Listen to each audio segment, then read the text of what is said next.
Então, boa noite a todos. Boa Hoje eu noite. vim trazer para vocês o tema sobre tratamento da hipermetropia. Vou falar um pouco sobre as técnicas disponíveis e que são mais utilizadas atualmente e os limites, né, e indicações e contraindicações referentes a cada uma delas. Como a gente até já comentou aqui, eu tive um pouco de dificuldade para montar essa aula, para pesquisar nas referências sobre o tema. Não encontrei tantas informações, assim, muito atuais, então, assim, toda hora que precisar, se vocês precisarem me interromper para me corrigir ou então para fazer aí algum comentário, podem ficar à vontade. Acho que a gente já até comentou algumas vezes aqui, a cirurgia refrativa é a cirurgia que foi feita para miopia e para o astigmatismo, e a hipermetropia meio que pegou carona aí nessa história. Mas então vamos lá, vamos começar falando um pouquinho. Passou para vocês? Aqui, agora foi. Definição da hipermetropia, que é aquele erro refracional que acontece quando o olho em repouso acomodativo, ele tem um poder refrativo insuficiente para o seu comprimento axial. De forma que, então, os raios luminosos, ao convergirem, eles caem num ponto focal atrás da retina. A hipermetropia ela é classificada, primeiramente, em hipermetropia axial e refrativa, sendo a axial aquela em que o comprimento axial do olho, que é muito curto para o seu poder refrativo, e nesses casos a melhor forma de correção seria com o uso de óculos ou lentes de contato, e a hipermetropia refrativa, que aí é quando a gente tem um poder refracional total do olho insuficiente, seja ela de índice ou de curvatura. De índice, quando a gente tem o índice de refração de algum dos meios ópticos oculares ali anômalo, e de curvatura, quando a gente tem ali alguma das superfícies ópticas com um raio de curvatura maior, fazendo com que o poder refracional seja menor. Esses casos, então, da hipermetropia refrativa é que a gente tem a possibilidade do uso da cirurgia refrativa para tratamento. Ainda na classificação, em relação à intensidade da hipermetropia, a gente pode falar que é uma baixa hipermetropia até em torno de 3 dioptrias, moderada entre 3 e 5 dioptrias e alta acima de 5. Isso varia um pouco em relação às referências, em alguns lugares a gente vê que a baixa é até 2 e a alta a partir de 6, mas é em torno disso daí. E também a classificação de acordo com a ação da acomodação.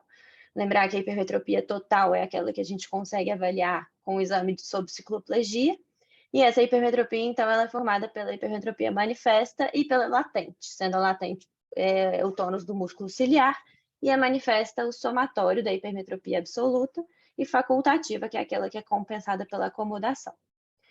Então, falando desse panorama, após esse panorama inicial, agora vamos começar sobre as indicações em relação ao tratamento da hipermetropia.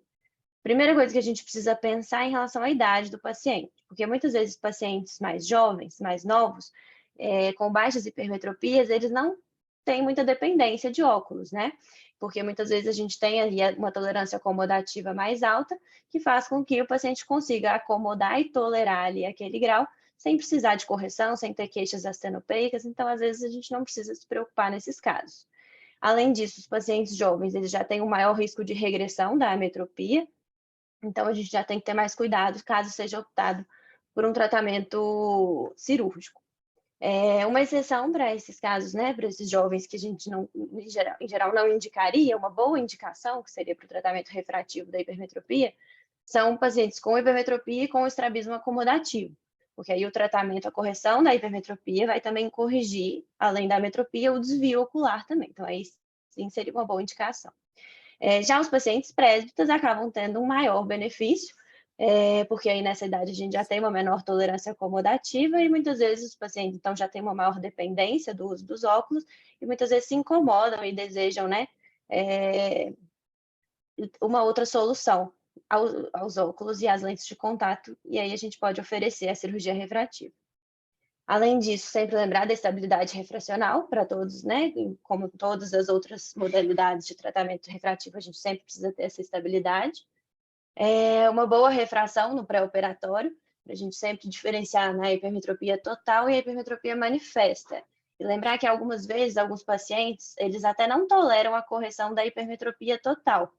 Às vezes eles estão tão acostumados a já acomodar uma parte daquele grau, que às vezes se a gente corrigir o grau total, eles podem até se queixar de algum desconforto, né, no pós-operatório. Então, é sempre importante testar antes o que o paciente tolera melhor.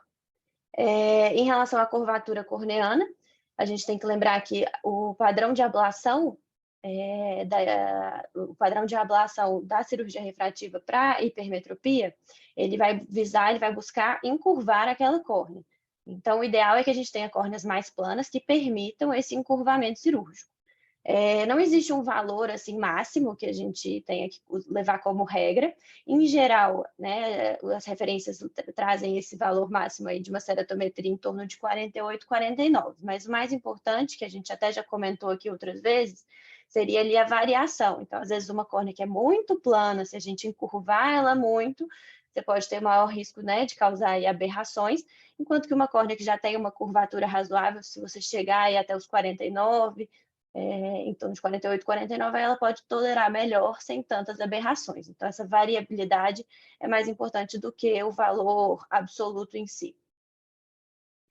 E ainda nas indicações, lembrar sempre também da ausência de outras alterações oculares que possam comprometer o resultado da cirurgia. E aqui eu trouxe alguns cuidados que a gente precisa sempre ter em relação às altas ametropias, que aí mais para frente eu vou falar também sobre a indicação das lentes fásicas nesses casos, que seriam melhores opções.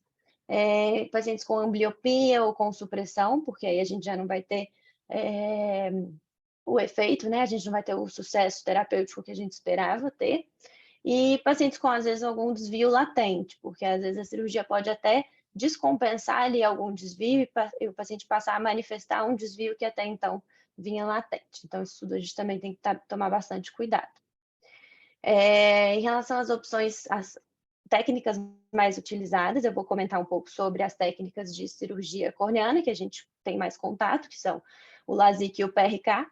Vou falar um pouco sobre a facorefrativa, sobre as lentes fásicas, no caso das altas ametropias, e eu, pesquisando, estudando, eu vi também as outras opções. Eu vou comentar brevemente sobre a Smile, mas eu vi que existem algumas outras opções, mas assim, não consegui ir muito a fundo nessas outras opções terapêuticas, não. Então, eu vou focar mais nas 3 primeiras.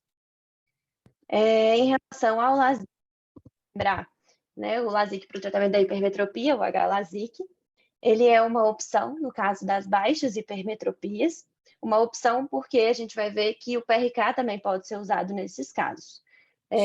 Agora, para as hipermetropias de moderada a alta, a gente já tem o LASIK como uma técnica de escolha, porque vamos ver que o PRK já não é muito bem indicado nesses casos. O LASIK, então, a gente já conhece a cirurgia refrativa em que a gente tem a confecção do flap com a aplicação do laser diretamente ali no estroma corneano. Em relação à vantagem da técnica para o tratamento da hipermetropia, que a gente tem uma recuperação com maior conforto pós-operatório imediato, uma menor ocorrência de aqui da diferença entre a tópica e trópica, né, que, né, Ô, Juliana, está falhando o seu áudio aí? Não sei se está acontecendo com todos. Tá falhando, está picando o áudio. Não sei se os outros na sala estão também tendo essa percepção. Estão, sim. Tá, não tá? Será que é a sua internet aí que está com problema?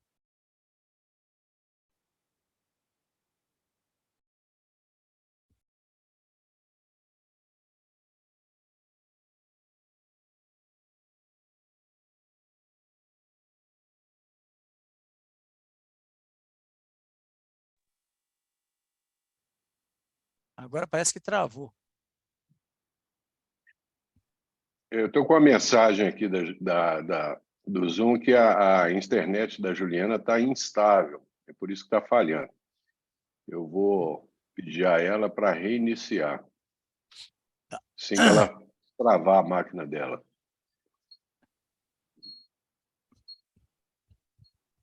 Bom, gente, se alguém quiser fazer alguma pergunta aí, vamos aproveitar o tempo. Se alguém quiser fazer alguma pergunta, aí fica à vontade.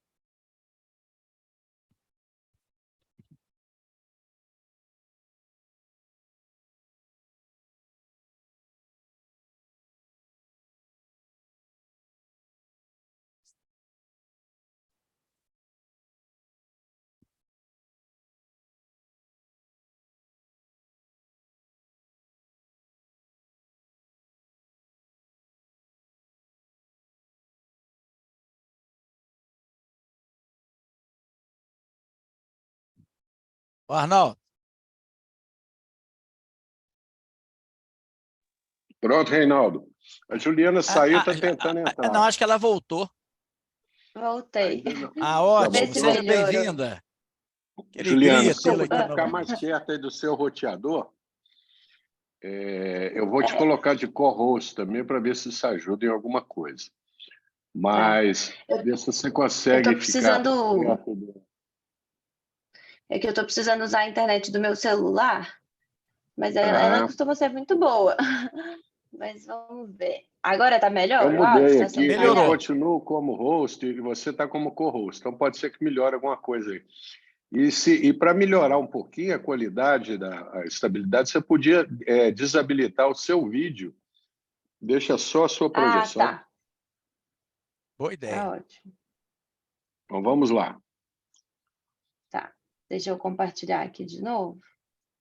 Se tiver qualquer problema, vocês me avisem de novo, por favor.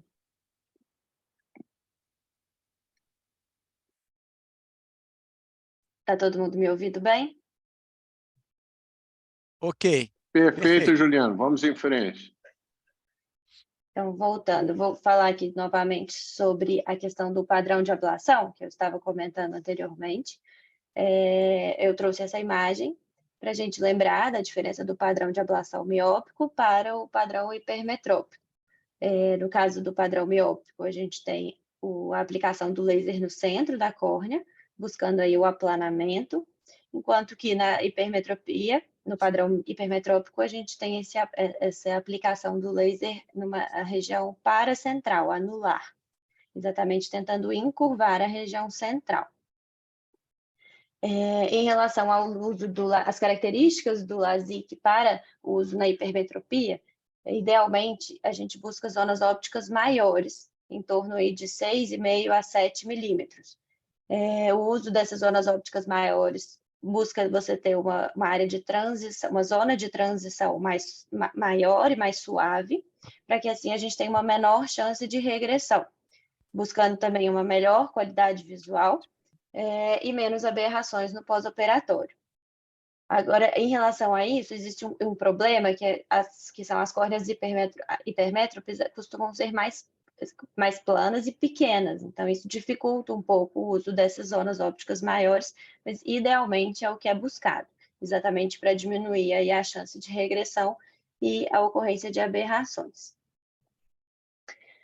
Eu trouxe aqui alguns estudos que eu encontrei que tentaram mostrar a segurança e a eficácia do uso do LASIK para o tratamento da hipermetropia, principalmente de baixas a moderadas hipermetropias. Esse primeiro estudo, que foi um estudo retrospectivo, feito aí com 92 olhos, que foram avaliados em torno de 3 a 6 meses após o tratamento com o LASIK, e que aí os olhos foram divididos em 4 grupos.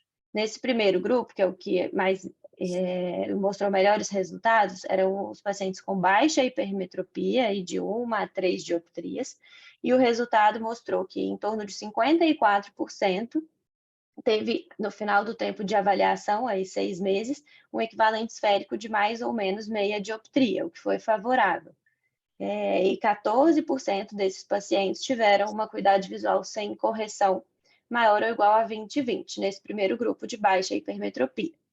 Nos outros grupos, que aí a gente tem o baixo astigmatismo hipermetrópico, moderada hipermetropia e moderado astigmatismo hipermetrópico, esses resultados também foram relativamente satisfatórios, mas quanto maior a dioptria, menor, assim, pior o resultado. Então, assim, foi caindo para 50%, 40%, 38%. E nesse estudo, apenas um olho perdeu até 2 linhas de visão. Então, não houve nenhum resultado pior do que isso, de perda de mais de 2 linhas de visão, então mostrando aí a segurança do procedimento. Esse outro estudo aqui também foi feito com um grupo de baixa a moderada hipermetropia, até 6 dioptrias, além de outro grupo com astigmatismo hipermetrópico e astigmatismo misto. Como o nosso foco aqui seria o tratamento da hipermetropia, que era o grupo 1, eu trouxe aqui os resultados, que foi em torno de 93% dos pacientes do grupo 1 apresentaram uma acuidade visual sem correção maior ou igual a 20/40 ao final do tempo de acompanhamento. Aproximadamente 70%, um equivalente esférico de mais ou menos meia dioptria, 90% um equivalente esférico de mais ou menos uma dioptria, e 3% tiveram uma perda de até 2 linhas da melhor visão corrigida. Então, mostrando aí também, né, bons resultados e segurança do uso do LASIK para o tratamento da hipermetropia, principalmente nesses casos de baixa a moderada. Agora, em relação ao PRK, igual eu comentei anteriormente, o PRK ele é uma opção apenas nos casos de baixas hipermetropias, aí até em torno de 3 a 4 dioptrias, porque o PRK é uma cirurgia que acaba tendo resultados menos previsíveis nesses casos de hipermetropia. Por quê? Porque existe um maior risco de regressão, maior chance de ocorrência de haze e a recuperação visual um pouco mais lenta. Então, acaba que ele fica reservado para os casos de baixas hipermetropias, para a gente evitar aí, os resultados insatisfatórios, né, com muita regressão e outras complicações. Em relação à facorefrativa, que hoje já é uma realidade, também é uma opção para o tratamento da hipermetropia, pode ser usado a partir dos 55 anos, e é uma opção para o tratamento da hipermetropia de moderadas a altas, a partir de 1,5 dioptria. Então, a gente tem a remoção do cristalino transparente com o implante da lente intraocular. Hoje a gente tem vários tipos de LIOS disponíveis, as LIOS monofocais, multifocais, a opção aí também da báscula, que muitas vezes a partir dessa faixa etária é uma boa opção terapêutica, mas sempre lembrar que caso a gente opte, né, pela báscula, o ideal é a gente testar no pré-operatório com a lente de contato para ver a tolerância do paciente em relação ao uso dessa técnica, que nem todos os pacientes toleram. Agora, sobre as lentes fásicas, as principais indicações. Então, pacientes de maior idade, acima de 18 anos, com estabilidade do grau, pacientes que não têm possibilidade de tratamento a laser, seja aí por alguma contraindicação por espessura corneana ou pelo alto grau de ametropia, desde que o cristalino esteja transparente, e então é a melhor opção para a correção das altas ametropias. As principais limitações do uso das lentes fásicas são pacientes com pequena profundidade, a câmara anterior muito pequena, né, ou com uma pequena profundidade, ou com alguma anormalidade que inviabilize ali o procedimento, alterações pupilares, ou então contagem endotelial baixa, porque aí a gente aumenta o risco de alguma descompensação corneana. Em relação às vantagens do uso das lentes fásicas, são cirurgias que têm uma boa previsibilidade, têm uma rápida recuperação, que permitem aí uma estabilidade refracional e que são reversíveis, caso a gente tenha algum resultado insatisfatório. Em relação às desvantagens, lembrar que é uma cirurgia intraocular, então a gente tem maior risco de descompensação corneana, de glaucoma, catarata e até uveíte. Eu trouxe aqui alguns exemplos das lentes fásicas. A gente tem a lente de fixação iriana, que é a Artisan, que é uma lente de peça única, feita de PMMA. O diâmetro da zona óptica em torno de 5 milímetros e o diâmetro total da lente de 8,5. Ela pode corrigir graus de 1 dioptria até 12 dioptrias de hipermetropia. E a lente fásica de câmara posterior, que é a ICL, também usada para o tratamento de altas hipermetropias, ela tem aí a capacidade de corrigir de mais 3 dioptrias até mais 21,5 dioptrias. Então, aí dá uma amplitude de correção bem grande. E a zona óptica em torno de 5,5 milímetros, no caso da ICL. Então, que seria aí, são opções hoje muito usadas e que trazem resultados muito bons nesses casos de altas ametropias.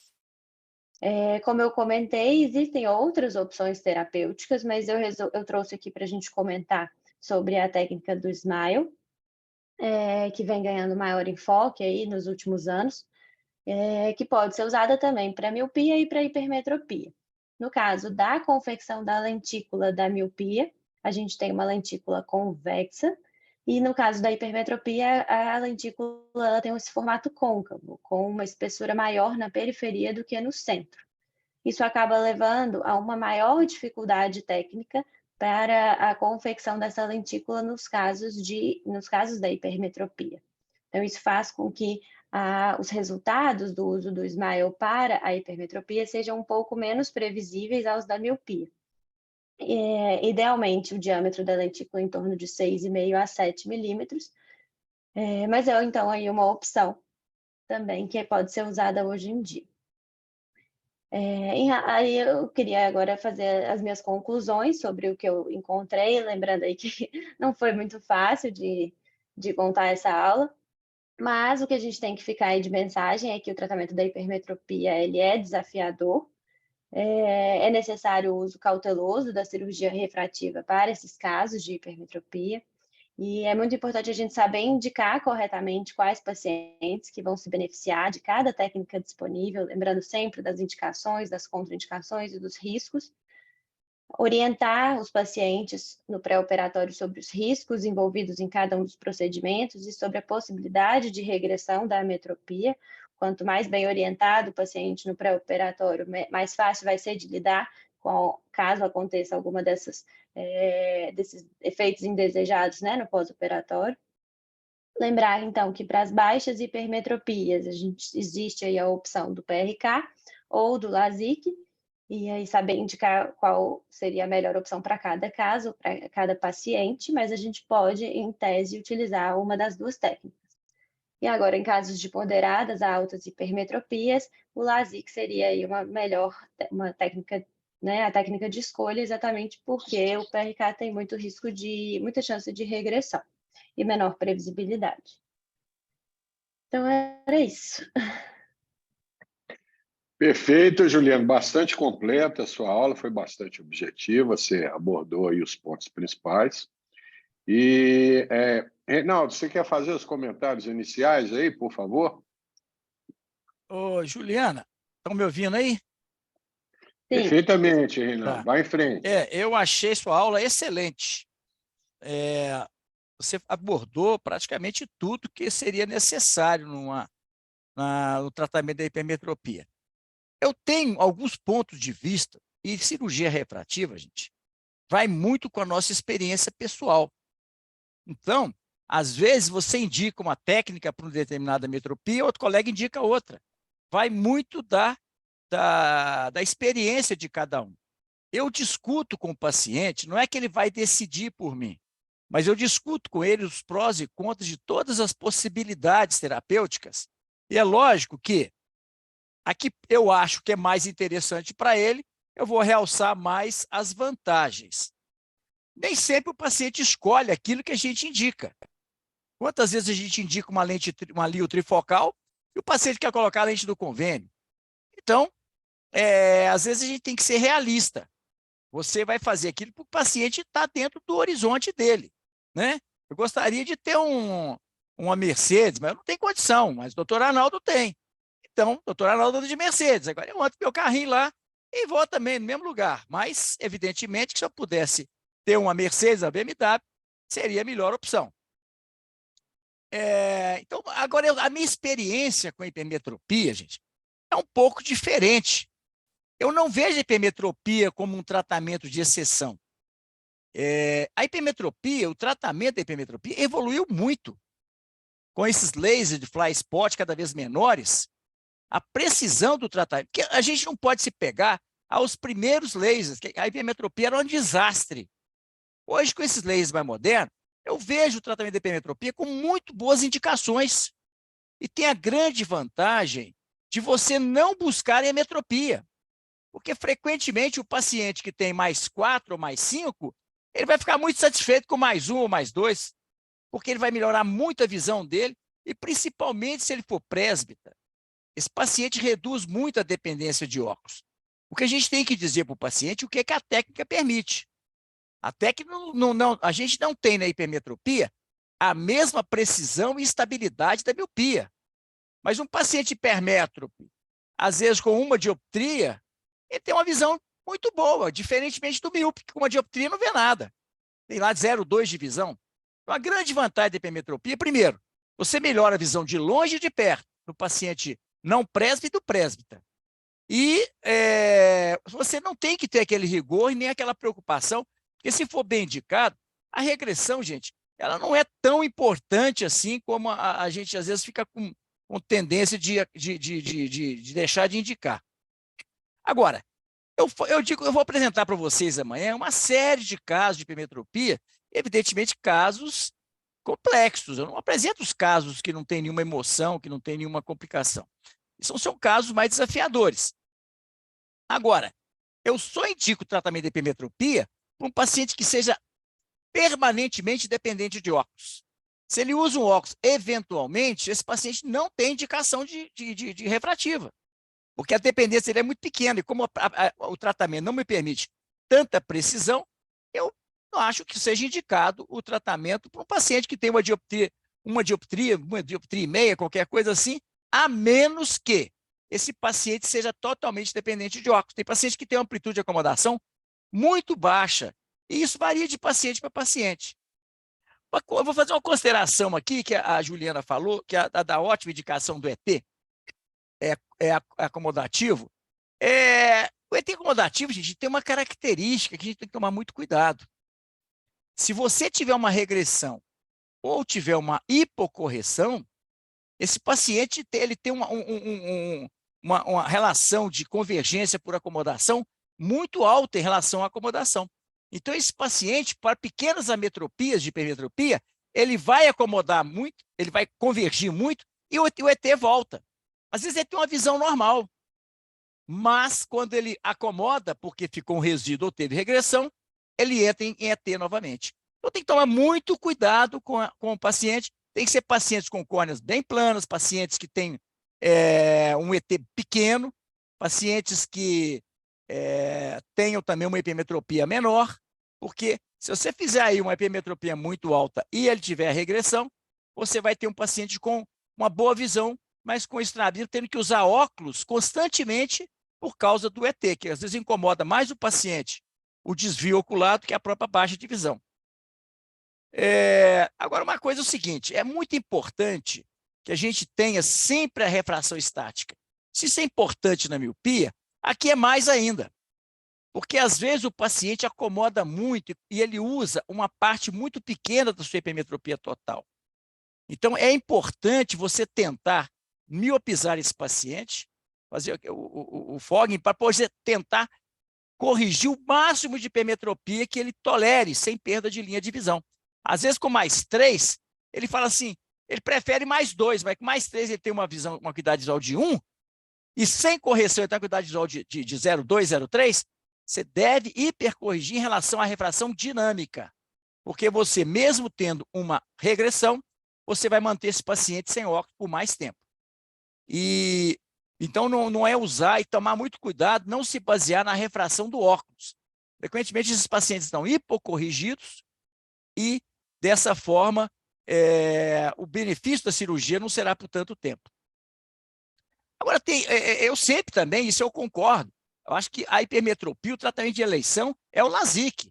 E, para mim, a primeira opção é o fento-LASIK. Eu me sinto mais confortável com o fento-LASIK do que com o microcerato, embora eu tenha usado o microcerato durante mais de talvez 20 anos aí. Mas eu acho que o microcerato hoje aumentou a segurança, o flap ele tem uma espessura mais previsível, mas na hipermetropia, como você tira pouco no centro, essas características não são tão relevantes quanto na miopia. Agora, se o paciente não tem condições de fazer a hipermetropia com fento, eu ofereço para ele o microcerato. E se ele não tiver condições e tiver indicação a cirurgia, e for hipermetropia baixa, faça o PRK. Os resultados são muito bons. Se você tiver uma córnea mais plana, um paciente com mais idade, esse paciente vai ficar muito feliz durante muito tempo. E nada é para sempre. Isso tem que ficar claro para o paciente. Ah, doutor, nunca mais vou usar óculos? Qualquer técnica cirúrgica, um dia você vai usar óculos. Nosso corpo ele é dinâmico. Você não está tratando um artista faz lá, esculpe um Davi lá, e vai virar aquela escultura, não mexe, não varia, mas o nosso corpo ele vai variar sempre. Então, a gente também tem que botar a expectativa do paciente num patamar que ele possa lidar com a eventual necessidade de voltar a usar óculos. Tá? Agora, tem uma questão que é o seguinte, que isso eu já percebi isso há muitos anos. Quando você faz um tratamento da hipermetropia simples, você tem muito mais tendência à regressão, se for hipermetropia, vamos dizer, 4, 5, 6, muito mais de regressão, do que se você tiver um 4, 5, 6 associado a um alto astigmatismo miópico. Ou seja, quando você tem uma hipermetropia mista, tem lá mais 5, com menos 4, esses casos são excelentes. Muito melhor do que mais 5 esférico. A correção fica muito estável por muito mais tempo. Outra indicação muito boa da hipermetropia, gente, do tratamento da hipermetropia, que eu faço, mas já fiz muito, é o LASIK pós-RK. É impressionante como que os resultados são bons. Você corrige hipermetropias muito altas e elas são estáveis, por incrível que pareça. Parece que essas córneas muito planas, né, a gente consegue encurvá-la muito mais do que uma córnea não tratada previamente. Então, e você vê, a Juliana apresentou vários estudos aí mostrando a eficiência e também a segurança da técnica. Então, não vamos pensar no hipermetropia como algo assim de exceção. Existem as indicações, né? E agora, é lógico, você pega um paciente jovem, você quer fazer uma hipermetropia alta, você tem que estar preparando esse paciente para a regressão, principalmente se for PRK. Agora, sempre a gente deve considerar para pacientes muito diferenciados, pacientes exigentes, pacientes esclarecidos, a possibilidade da facorrefrativa. Se esse paciente está nessa faixa entre 50 e 60 anos, gente, ele vai se beneficiar muito mais de uma facorrefrativa do que de uma hipermetropia. E lembrar que, se você faz uma ablação hipermetrópica, você provavelmente não deve indicar uma lente trifocal para esse paciente quando fazer catarata. Então, tudo isso tem que ser muito conversado com o paciente. Da mesma forma, quando você vai fazer uma indicação de uma cirurgia de catarata e o paciente não coloca a lente mais indicada, ou quando ele não faz a hipermetropia pelo tratamento mais indicado, ele tem que estar ciente que ele está optando por um tratamento que não é tão eficiente. Ele vai funcionar? Vai funcionar. Ele vai corrigir o grau dele? Vai. Mas ele não vai ter estabilidade a longo prazo que teria, por exemplo, o LASIK, né? Tudo isso tem que ser discutido. Outra coisa que eu sempre coloco para os pacientes também é a questão da lente fásica. E a lente fásica tem uma primeira, é muito fácil ser colocada. E outra coisa, gente, é maravilhoso. Você faz com anestesia tópica, o paciente sai da cirurgia enxergando. E graus muito altos, extremos, tanto de hipermetropia quanto de miopia, a qualidade de visão é perfeita. Então, é uma técnica que deve considerar para aqueles pacientes que tenham condições, que é uma cirurgia, evidentemente, muito mais cara. A lente é muito cara, né? E tem que ter aquelas características também de uma câmara anterior compatível, né? E sem nenhuma alteração da câmara anterior, e da córnea, principalmente. Agora, só para terminar aqui, tem uma questão que não foi abordada pela Juliana, mas que eu abordo muito com os pacientes hipermétropes. Quando um paciente é hipermétrope, gente, eu sempre peço uma gonioscopia desses pacientes. A inturgescência do cristalino com a idade vai fazendo com que a câmara anterior fique mais rasa. Se esse paciente já tiver uma câmara anterior rasa, dependendo de até onde que vai essa raiz da íris, até onde que é visível, às vezes, eu indico a facorrefrativa do paciente, independente se é uma hipermetropia alta ou baixa, e deixo claro para ele que ele tem um risco de fechamento angular, um glaucoma agudo. Então, é também uma indicação para o tratamento, no caso aí, da facorrefrativa, não por causa da metropia, mas se esse paciente tiver um risco de fechamento angular. Isso também a gente deve abordar. Agora, eu acho interessante quando se fala em liofásica, ela começa a dioptria positiva em +1. Vocês já imaginaram você abrir o olho de uma pessoa para colocar uma lente fásica para corrigir +1? Eu acho estranho, né? Ter uma lente com esse poder dióptrico. Mas, enfim, está aí disponível. Bom, gente, eram essas as considerações. Amanhã eu vou mostrar para vocês. Eu tive até dificuldade de selecionar os casos aqui, porque é tanto caso de hipermetropia, mas eu vou falar para vocês de hipermetropia moderada pós-RK, de alta hipermetropia pós-RK, alta hipermetropia extrema, hipermetropia extrema, também que foi operada. Baixa hipermetropia, as opções que de vários casos. A alta hipermetropia em jovem foi operado, tudo isso aí foi operado. E a hipermetropia leve, que foi feito um fento-LASIK, né? E casos também onde não tem indicação de cirurgia. O paciente veio para a cirurgia e a gente acaba não operando porque não tinha indicação. Como eu falei, a indicação passa por uma dependência contínua de óculos.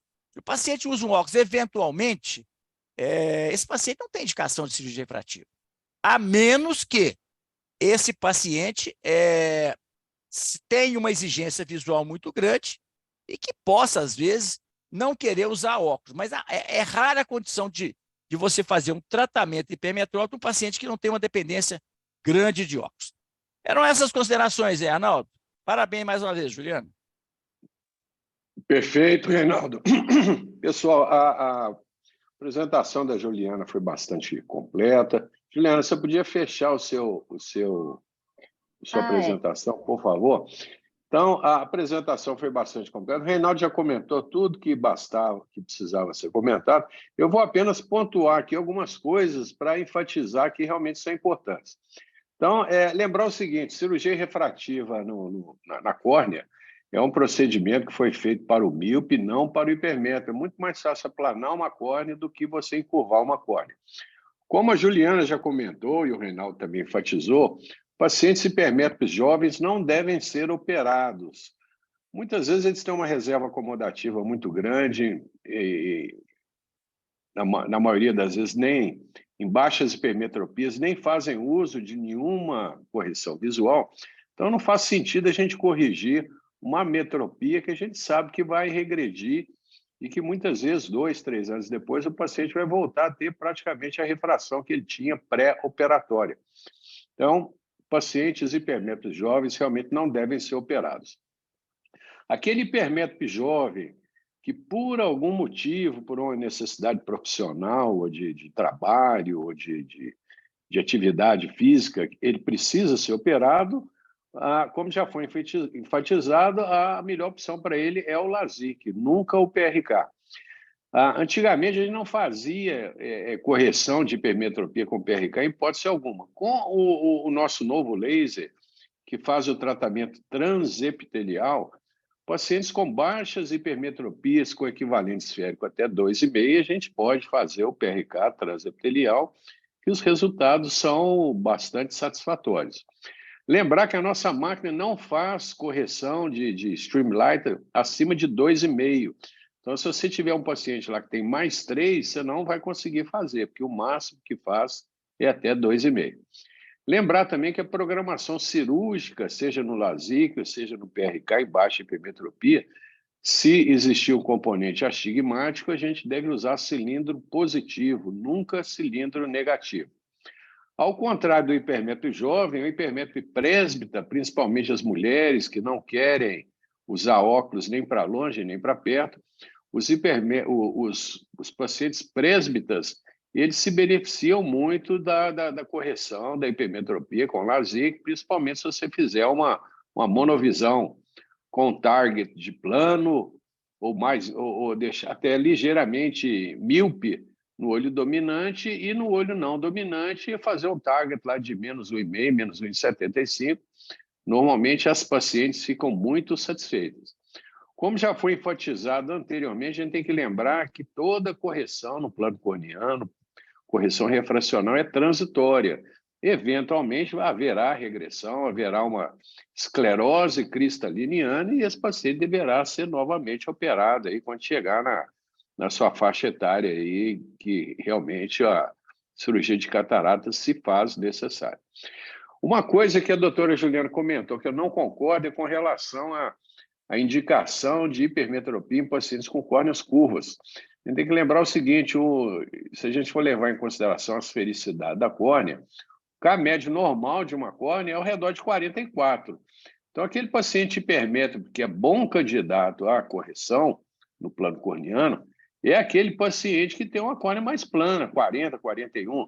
Aquele paciente que já tem um K médio de 47, 47,5 e é hipermétrope, nós vamos encurvar essa córnea, e a córnea muitas vezes vai ter uma ceratometria final de 50, 51, e naturalmente que esse paciente terá aberrações corneanas importantes e não terá qualidade de visão satisfatória. Então, tanto na miopia quanto na hipermetropia, a gente tem que lembrar que não é só a metropia ser corrigida e a espessura corneana e tomografia e topografia.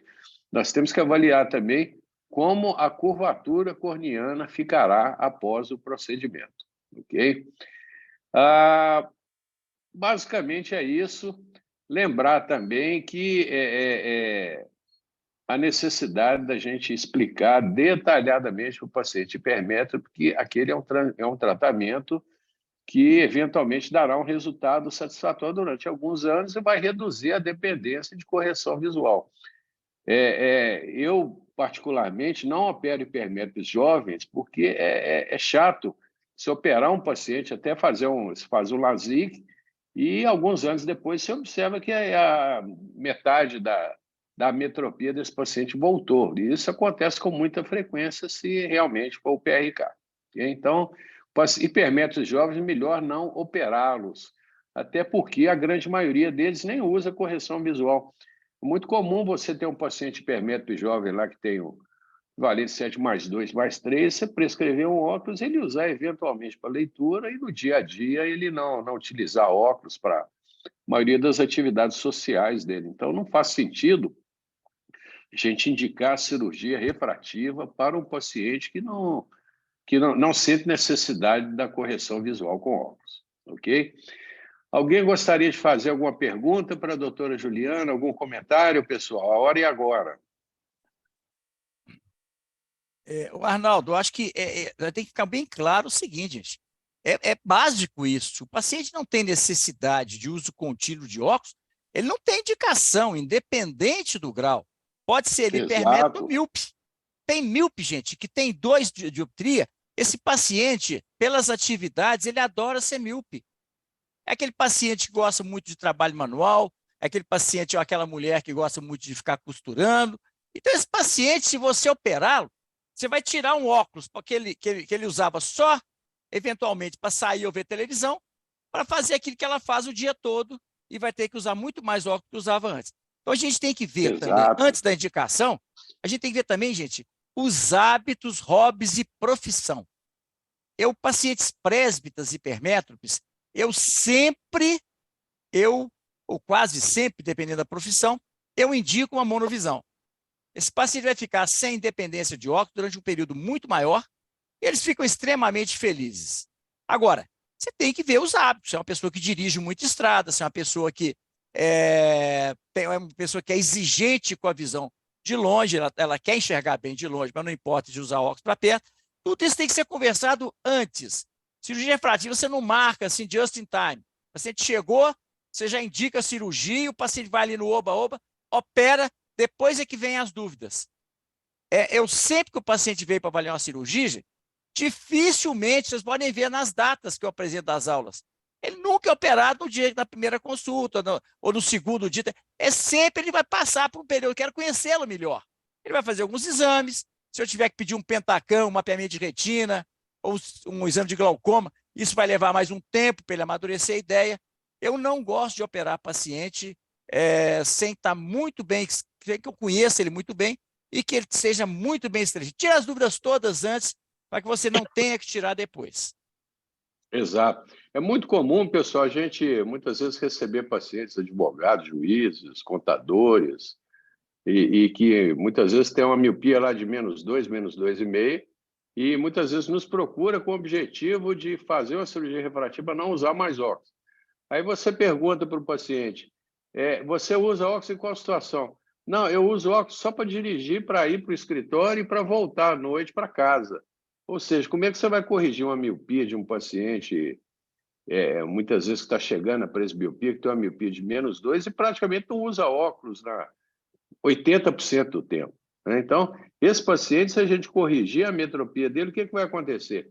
Ele vai começar a precisar de óculos praticamente na sua atividade profissional e só não vai usar óculos para dirigir à noite. Então, ele vai realmente ficar extremamente insatisfeito com o resultado da cirurgia.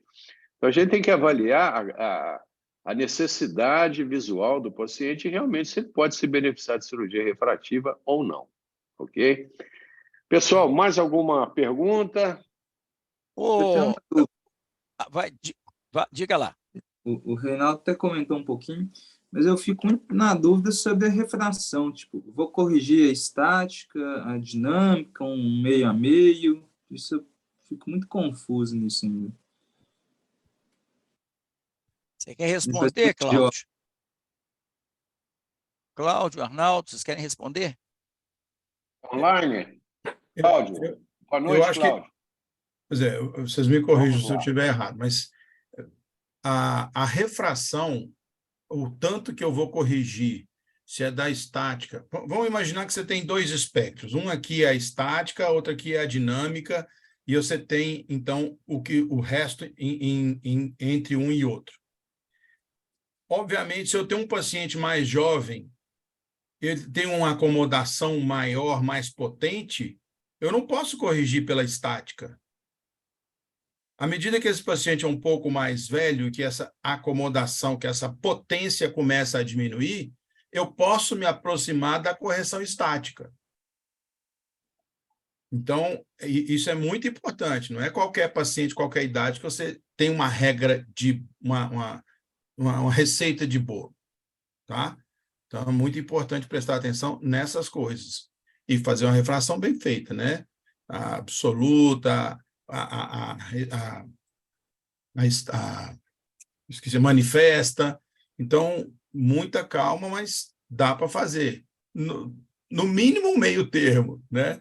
Você ainda ter um espaço de atuação, tanto para o seu possível erro, quanto para a acomodação do paciente. Exato. Você sabe o que eu faço? Eu primeiro meço a acuidade visual do paciente sem correção. Isso é fundamental. Porque Doutor ali... Reinaldo, Oi. Corroborando, não acredito num exame oftalmológico sem acuidade, sem correção. Não existe isso. A gente pode até passar por cima no dia a dia aí, mas... Não, mas tem que ter. Você tem que fazer. Porque se o paciente tem, por exemplo, um paciente jovem, tem uma visão sem correção, 0,4, 0,5, esse paciente, se ele tiver uma diferença entre a estática e a dinâmica muito grande, eu não pretendo deixar ele com 20/20. Eu pretendo deixar ele com 20/30. Um 20/30 mal, que ele seja uma visão melhor do que ele tem sem correção. Porque eu explico para ele que a hipermetropia ela tem uma hipercorreção transitória, imediata. E essa hipercorreção ela vai regredir ao longo do tempo. Então, eu explico para ele, vai ficar um pouco embaçado em relação àquilo que você estava acostumado com óculos, mas vai ficar melhor do que você tem com sem correção. E você vai, da forma que eu estou te propondo, você vai ficar mais tempo sem necessidade de óculos. Tudo é conversado, gente. O paciente entende. Se você falar numa forma clara, numa forma objetiva, ele vai entender o que você está fazendo. Ah, não, doutor, já quero sair daqui enxergando igual eu enxergo com óculos. Não, tudo bem. Eu vou corrigir, então, o máximo que você aceita, que é próximo do óculos, mas eu quero te prevenir e daqui a alguns anos, pode ser 5 anos, ou o que seja, você vai ter necessidade de voltar a usar óculos, por opção sua. Eu gostaria de deixar você mais tempo, mas você vai ter que aceitar durante algum tempo um período de adaptação. Porque esse paciente, quando você hipercorrige, ele começa também a relaxar esse músculo ciliar. Esse paciente tem um tônus ciliar muito alto.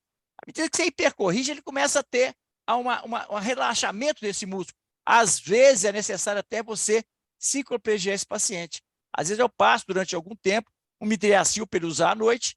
Isso relaxa mais o músculo ciliar dele e faz com que ele se adapte melhor com uma hipercorreção. Perfeito. Acrescentando o que o Reinaldo já comentou, um detalhe que eu acho muito importante também no hipermétrope é você alertá-lo que ele eventualmente ficará hipercorrigido durante o período de pós-operatório imediato. Então, aquele paciente hipermétrope que você quer uma correção mais estável e eventualmente você faz uma programação entre a dinâmica e a estática, esse paciente ele pode ficar com -1, -1,5 no pós-operatório imediato E é o esperado. Agora, isso tem que ser comunicado e alertado ao paciente no pré-operatório.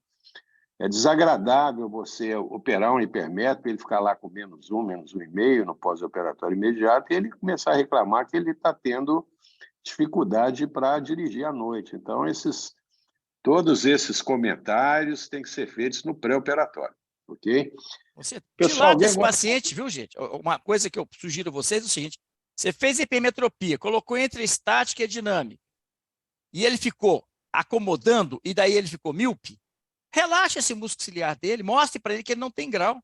Só dilatar a pupila dele que ele vai enxergar muito bem. Então, mostrar para ele que isso não é grau que ficou. Isso aí é porque o músculo ciliar dele está acostumado a trabalhar muito. Ele vai começar a perceber que, com o tempo, ele vai relaxar o músculo ciliar, aquele cansaço visual que ele tinha, por causa de uma hipermetropia mal corrigida, vai melhorar. E, às vezes, muitas vezes, o paciente tem uma cefaleia crônica aos esforços visuais, tem pouco estímulo à leitura, e esse paciente, depois, com o tempo, tudo isso é conversado, gente. O paciente, se ele não tem capacidade de entender o que você está pretendendo, é melhor não operar. Aquele paciente que não é capaz de entender ou tem uma boa visão sem correção, não opere. Só opere quem tem realmente dependência contínua de óculos. O uso eventual de óculos, é melhor deixar ele com o uso eventual. Ele resolveu o problema dele. Certo?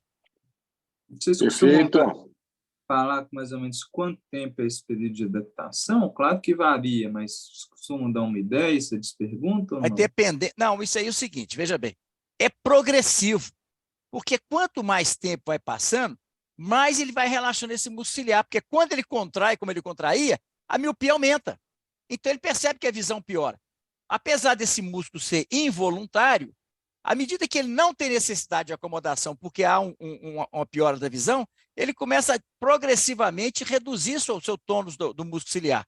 Então, é uma questão de tempo para que ele possa ter uma excelente visão por muito mais tempo sem correção. Tudo isso tem que ser conversado.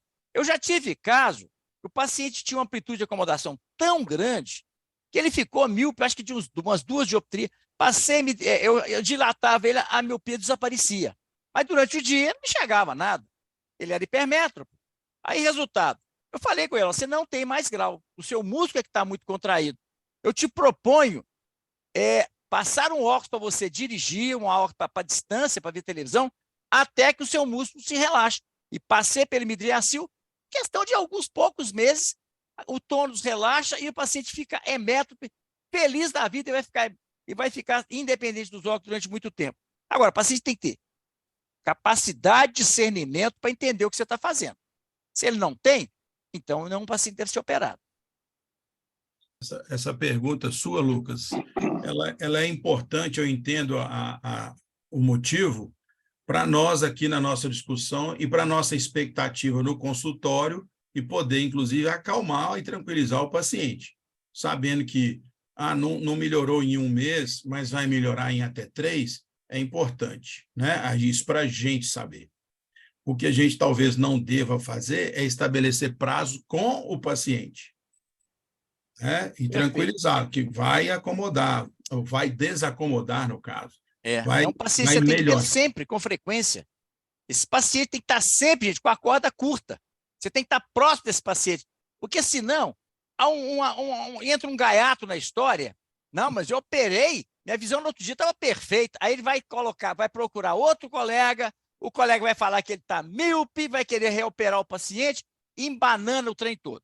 Então, você mantém esse paciente por perto, meça sempre a visão dele sem correção periodicamente, que ele vai começar a ganhar, progressivamente ganhar a linha, e você mostra, da última vez você só leu ali, agora você já está lendo aqui, o seu músculo está relaxando. Deixar claro para ele que não houve erro, apenas uma fase de adaptação que depende do olho dele, depende do tempo. Com relação às lentes fásicas, eu tenho 2 observações a fazer. A quantidade de células endoteliais mínimas requeridas. O fabricante estabelece um patamar muito alto, na minha opinião. Como a gente praticamente não mexe em nada, você não toca endotélio, muito pelo contrário, você protege o endotélio com um visco ao fazer a incisão, ao fazer a cirurgia, o que a Juliana falou, mostrou lá, não sei se eram 2.800 ou 2.300, Juliana, você lembra aí de cabeça? Acho que eram 2.800 mesmo. Eu também achei um pouco demais. Gente, 2.800 células é célula de jovem. Criança. Então, assim, óbvio, com moderação, né? Não vejo aquilo como um problema muito grande. Vamos imaginar 2.300. Tranquilo. 1.000 células para você manter a córnea transparente. Pois é. A outra coisa com relação às lentes fásicas, doutor Reinaldo, é que o grau da lente mais um ou menos um não quer dizer que ela vai corrigir aquele grau. Como ela está próxima do ponto, mais próxima do ponto nodal, o que ela corrige é mais. Então, verdade, fazendo um exagero, bem né, lembrado. a lente de menos 18, ICL menos 18, ela corrige menos 23 dioptrias na córnea. Então, não tem uma correlação direta de 1 para 1. Só certo. Por isso, a lente de mais 1 vai estar corrigindo mais 2 e pouco. Ok. É curioso, porque uma lente é uma lente positiva, quanto mais longe da retina, maior aumenta o poder dela.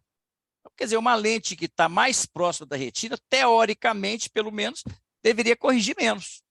Você pega uma lente de um hipermétrope, e o que ele faz quando ele quer enxergar? Ele põe o óculos lá na ponta do nariz para não ter que usar multifocal, o que aumenta o poder da lente.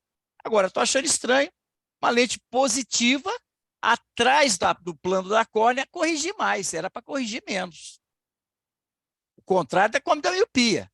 A miopia, quanto mais próximo da retina, mais ela corrige. Então, concordo. 18 dioptrias aí, você vai estar corrigindo mais de 20. Mas o hipermétrope não faz assim, eu não consigo entender como que uma lente de mais 1 vai corrigir mais 2, mais 2,5, sendo que ela está mais próxima da retina do ponto nodal, verdade. Bom, mas de toda forma, eu acho que uma lente... Esse raciocínio do Cláudio, ele realmente procede para lentes negativas. Para lentes positivas, realmente uma lente mais 1, no plano corneano, ele não vai corrigir nem 0,50.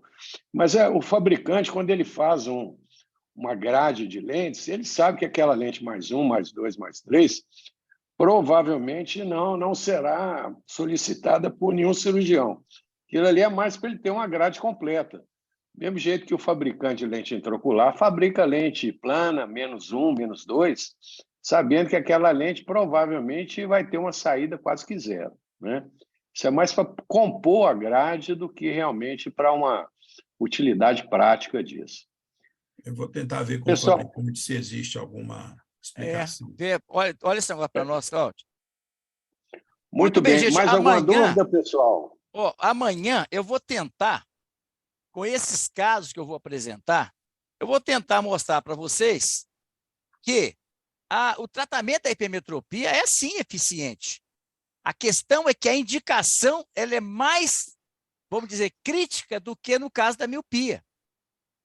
Então, a gente tem que selecionar bem os pacientes. Eu falo para vocês, essa semana chegou um paciente lá, um jovem de 18 anos, ele chegou lá para mim e falou, doutor, eu não passei no exame, ele quer ser bombeiro, acho que é bombeiro. Eu não passei no exame de vista, você tem mais 2,5 ou 3, qualquer dioptria, ele tem uma amplitude de acomodação baixa. Ele não conseguiu uma visão de 0,5. Você fazer um PRK num paciente desse aí, que seja que ele tenha alguma regressão. Não é a regressão total, mas ele tem uma regressão. Se essa regressão ficar dentro da amplitude de acomodação dele, você resolveu o problema dele, e mais do que isso, você proporcionou ele realizar um sonho. E um jovem que quer realizar o seu sonho, gente, eu acho que a gente não deve pôr dificuldade para ele, não. A gente deve tentar ajudá-lo. E falo mais, eu já operei um paciente amblíope de visão de menos de 0,1 com uma hipermetropia significativa. Foi LASIK. É um caso assim, mas como é que você opera uma hipermetropia, o paciente amblíope? É um paciente que tem paralisia cerebral,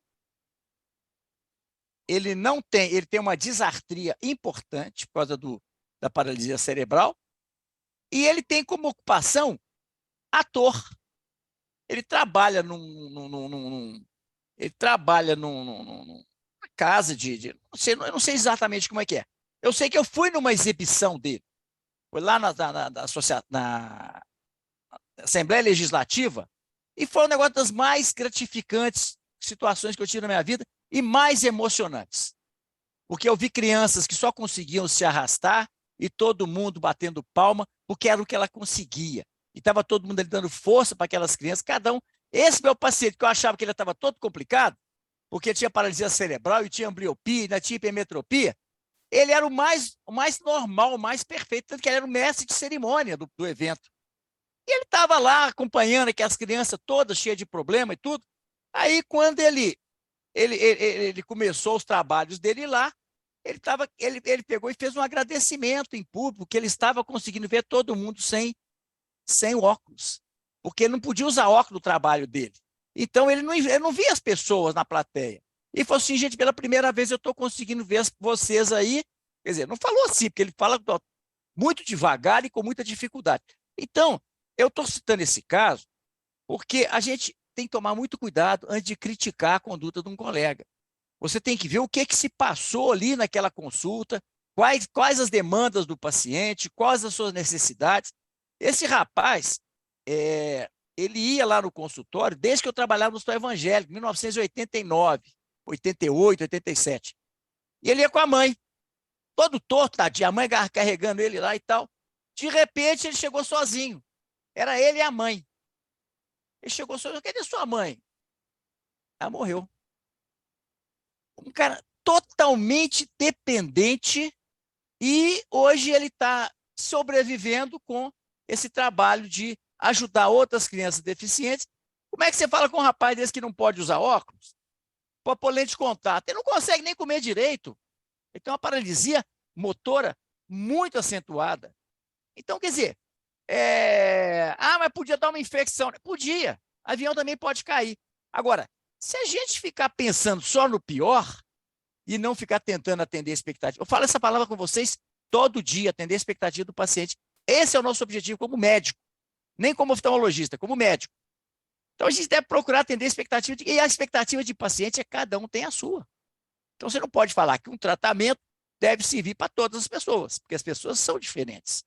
Então, amanhã eu vou apresentar vários casos para vocês, de casos interessantes, para que vocês verem que realmente tem indicação, não é um tratamento de exceção.